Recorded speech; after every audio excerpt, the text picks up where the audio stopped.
Welcome to this deep dive where we're going to be looking at the life of a fascinating journalist, Evgeny Kudryats.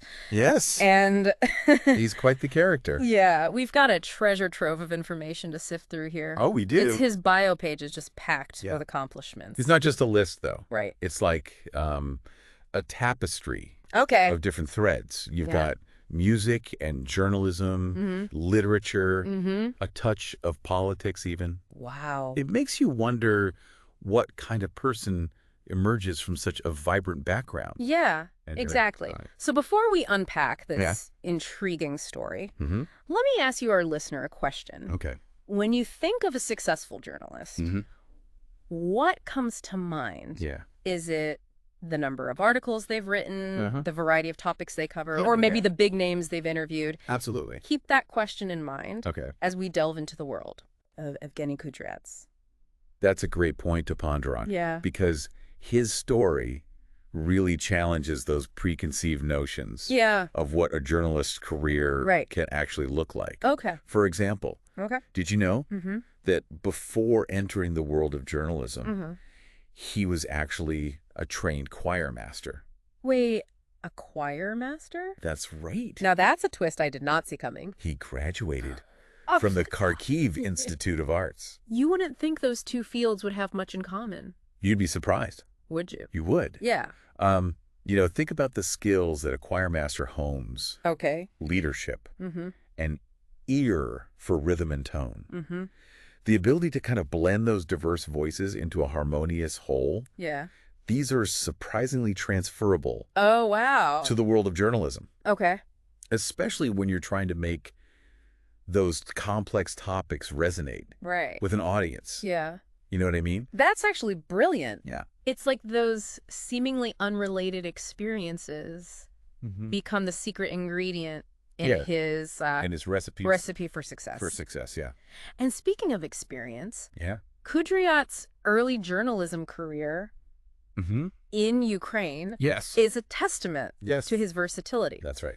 He worked across both print and television media, contributing to publications like Soviet Duty and Telenedelia, and even producing TV segments for Orion. It's like he was deliberately seeking out a wide range of experiences, learning to adapt to the different formats, and really speak to a variety of audiences. This kind of early hustle is often a hallmark of a journalist who's both adaptable and resilient. Okay. And that resilience clearly paid off Right. when he later relocated to Germany. Because his career didn't just continue, it flourished. It blossomed. The list of publications he's contributed to in Germany is seriously impressive. I know it's a long one. Argumenti I Fakti, Europa, Bavarski Vestnik, Komsomolskaya Pravda. It goes on and on. It goes on and on. Right. Yeah. This is somebody who's deeply embedded in the world of media. But here's where things get really interesting. Oh, really? Amongst all of these journalistic accomplishments, Kudryats also wrote a documentary-style novel. Interesting. Titled Invalidi Gruppi, Okay. which explores the poignant topic of Jewish emigration. Now, that title might sound a bit cryptic, but it holds a deeper meaning. Okay. Invalidi 5 Gruppi translates to Disability Group 5. Okay. And this was a term used in the former Soviet Union to categorize individuals deemed unfit for work due to severe disabilities. That adds a whole new layer of complexity to the title. Yeah. Wow. Imagine the weight of that term. Yeah. The historical and social implications it carries. Yeah. To choose this as a lens through which to explore Jewish emigration suggests a really deeply personal connection to the topic and a desire to kind of shed light on that human cost of displacement and social exclusion. It makes you wonder if there's a personal story behind this. Yeah. His choice to write this particular book. Absolutely. And speaking of personal stories, Kudryats isn't just a serious journalist. He's also an award-winning writer. Oh, wow. With a knack for humor and satire. Really?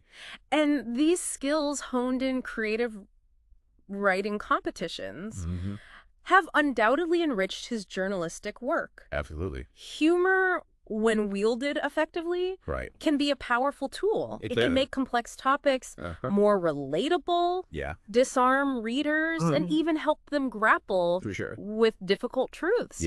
It's like adding a dash of spice to make the information more palatable. Exactly. Right. Okay. Are you ready for the part that truly blew my mind? Okay, what is it? The list of people Kudryats has interviewed reads like a who's who of global icons. Okay. From renowned authors to film stars, musicians, even powerful political figures. Wow. The breadth of his connections That's amazing. Is simply staggering. It really does speak to his ability to connect with people from all walks of life, to gain their trust, and to elicit such insightful responses from them as well. It's like he holds the keys to this treasure trove of perspectives gleaned from conversations with some of the most fascinating individuals on the planet. Exactly. Okay. And to give you a taste of just how diverse this group is, let's delve into a few of these interviews. Okay. We'll start with the world of literature. Okay. Kudryats managed to secure an interview with Chingiz Aytmatov. The Kyrgyz author of Jamilian the Day lasts more than 100 years. Now, Aytmatov is a name that resonates far beyond the borders of his home country. He was a literary giant, a master storyteller, whose works explored themes of love loss and the clash between tradition and modernity.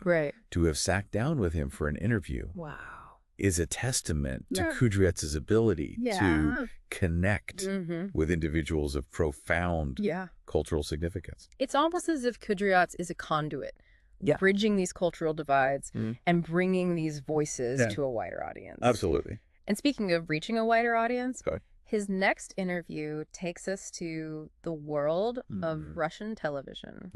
He interviewed Katerina Volkova, one of the stars of the long-running sitcom. Varani. Now, Varani is a cultural phenomenon in Russia. A show that offers a humorous and relatable glimpse into the lives of a modern Russian family. It's fascinating to see Kudryats bridging the gap between high culture, like his interview with Aytmatov, and more mainstream entertainment. It's just that he's not confined to any one niche or cultural sphere. It speaks to his versatility as a journalist, someone who can engage with audiences across the spectrum. Across the board. Now let's shift gears and dive into the world of music. Kudryats interviewed the Ukrainian duo Potap and Nastya, known for their unique blend of pop rap and folk music. Their music is incredibly catchy. And has gained them a massive following internationally. This interview highlights Kudryats' ability to spot emerging trends and connect with artists who are really pushing the boundaries and shaping the cultural landscape. It's like he's got a sixth sense for what's going to resonate with audiences. It's like he's constantly on the lookout for the next big thing, the next voice that needs to be heard. That's right. And when it comes to voices that need to be heard, his next interview takes us to the realm of politics. He interviewed Vladimir Ryzhkov, a Russian historian, politician, and a co-founder of the liberal opposition party Yabloko. Now, Ryzhkov is a fascinating figure. He's known for his outspoken criticism of the Russian government and his advocacy for democratic reforms. So this wasn't just a celebrity interview. This was a conversation. This was a conversation. With someone who's actively shaping political discourse in Russia. It takes a certain level of courage and journalistic integrity. It does. To engage with figures who hold such strong opinions, especially in a political landscape as complex as Russia's. Absolutely. And Kudryats doesn't shy away from these complex conversations. He seems to thrive in the space where different perspectives collide. Absolutely. Seeking to understand the nuances of each viewpoint. In fact, he's interviewed a wide range of political figures from both sides of the spectrum. For example, he's also spoken with Stanislav Belkovsky, known for his often controversial political analysis, and Mikhail Kasyanov, a former prime minister of Russia, who became a vocal critic of Putin. Wow, those are some heavy hitters. To have access to such a diverse range of political figures speaks volumes. It really does. About Kudryat's credibility and his ability to navigate sensitive topics with nuance and respect. With grace. Yeah. It's almost as if he's creating a platform for dialogue, a space where these contrasting viewpoints can be heard and perhaps even understood. It goes beyond simply reporting on events. It's about fostering a deeper understanding of the complexities of that political landscape. It's a reminder that journalism at its best can be a powerful force for promoting dialogue. Absolutely. By understanding, even amidst disagreement. Even amidst disagreements, that's right. Yeah. It can be a bridge between worlds. Right. A way to connect with ideas and perspectives that might otherwise remain foreign to us. Right. And in a world that's increasingly polarized, this kind of bridge building is more important than ever. Yeah. Yeah, it's incredible to think about the sheer range. I know, right? Of experiences we've just explored. Yeah. From the harmonious world of choral music to the often discordant realm of politics. Absolutely. It paints such a fascinating picture of a journalist who's constantly pushing boundaries and seeking... We've been on this whirlwind adventure, tracing the trajectory of a life dedicated to communication, understanding, and really bridging those cultural divides. And as we reach the end of this deep dive, it's worth circling back to the question we posed at the beginning. What does it truly mean to be a successful journalist? That's the question, isn't it? Because when you look at the scope of Kudryat's work, it's clear that success isn't just about the number of articles published or the names on an interview list. It's about something deeper. It's about something much deeper. Yeah. Wouldn't you say? Absolutely. Yeah. In Kudryat's case, success seems to be about the impact he's had. The connections he's forged and the stories he's brought to light. Yeah. It's about really using his platform to amplify those diverse voices, to challenge our assumptions, and to leave us with a sense of wonder and a thirst for more. It's like he's holding a key to this hidden archive of human experience, a collection of perspectives that most of us would never have access to. We wouldn't. Otherwise. And through his work, he's inviting us to step into that archive, to explore its richness and to expand our understanding of the world. And that, I believe, is the true legacy of a journalist like Evgeny Kudryat. To open our eyes to the world's complexities, to spark our curiosity, and to leave us with a desire to keep exploring, keep questioning, and keep diving deep. So to our listeners, I encourage you, don't let this deep dive end here. Seek out some of Evgeny Kudryat's work.